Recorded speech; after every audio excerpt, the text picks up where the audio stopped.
Chapter 1. I never imagined I would find myself on the deck of a cruise ship, tossing streamers at an anonymous mass of farewell wishers. Yet here I am. I thought it might be more dramatic, like a scene from one of those 1940s news clips, not this half-hearted waste of paper, twirling to the asphalt.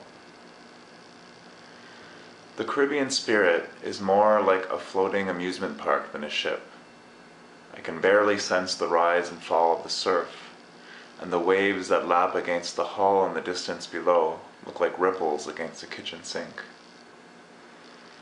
As out of place as it feels to be here, it's a great relief to have a whole week off. The unrelenting horizon seems to reaffirm my thoughts, challenge me to test the bounds of freedom. I take out the cruise itinerary that came with my boarding package. It lists hundreds of events, activities and contests, everything from rock climbing to virtual golf, belly flop competitions to art shows, blackjack tournaments to church services, not to mention an extensive list of wine bars, lounges, cafes, pubs, restaurants, dining halls, casinos, of course, and a mall complete with food court. Tearing it into pieces and tossing it over with the rest of the junk relieves the weight of any possible obligations, leaving only chance to dictate my agenda. The septuagenarian set dominates the deck with bold florals and floppy sun hats amongst clumps of corporate groups and families. Kids race around screaming. The horn blasts a series of deep, bone-vibrating tones that make the hairs on my neck stand up. The cruise has begun. My room's on deck 7 of 14, the belly of the beast. It's all done up in peaches and mints, which makes it feel even more like the contents of a stomach. There's a double bed, bigger than I expected, a mini fridge, some lockable drawers. A couple of portholes let natural light in, but they just make the room feel more confining when I look out at the watery prairie beyond. I unzip my pack and pull out a faded red bathing suit and an Elmore Leonard novel I've been reading.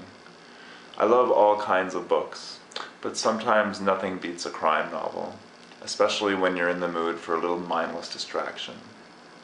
It's a glimpse into a world of honor and brutality. Darwin's theory at work, with all the complexity of an ecosystem, but in a gritty lexicon all its own. I know, it's strictly gratuitous, but that tinge of guilt makes them all the more enjoyable. Let someone else worry about the impending apocalypse for a while. I want to know if Blinky gets off for skimming the profits behind Big Pooty Goldtooth's back and sleeping with Ruby, his main woman. At the same time, it's an enviably simple world. You break the rules the right way, you're moving up. If you're sloppy, there are lots of bigger fish on either side of the law ready to eat you up for a light snack. I suppose it speaks to my lack of confidence in a way. I've always wanted to be the type to talk tough and cool, go it my own way, without flinching. I guess I never convinced myself I could get away with that, as though fate were waiting to shake me down at every turn. In other words, I'd be the first one to get it in an Elmore Leonard novel.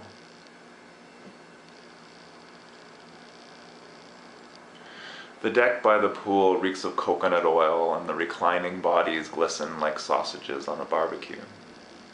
Some of them need to be turned, their tender skin reddening, beginning to blister. I'm thankful for the breeze, which occasionally offers a taste of salt and that invigorating something else in sea air. It reminds me of why I decided to spend a sizable chunk of my savings to fly to Miami and claim this prize in the first place. Finding my own deck chair, I lather on some SPF 45, put my feet up, and pull out my tattered book. Escape. This is what it's all about, right? I order a Corona in honor of Cozumel, Mexico, our first stop, and watch a few gulls hover effortlessly aloft. I wish I could pass through life that way, moving forward on an unseen current of air. Opportunity just seems to carry some people along. Instead, I usually feel like a sparrow, flapping like mad against the breeze just to stay exactly where I am. I'm okay with that. It just gets exhausting after a while. The server brings my beer.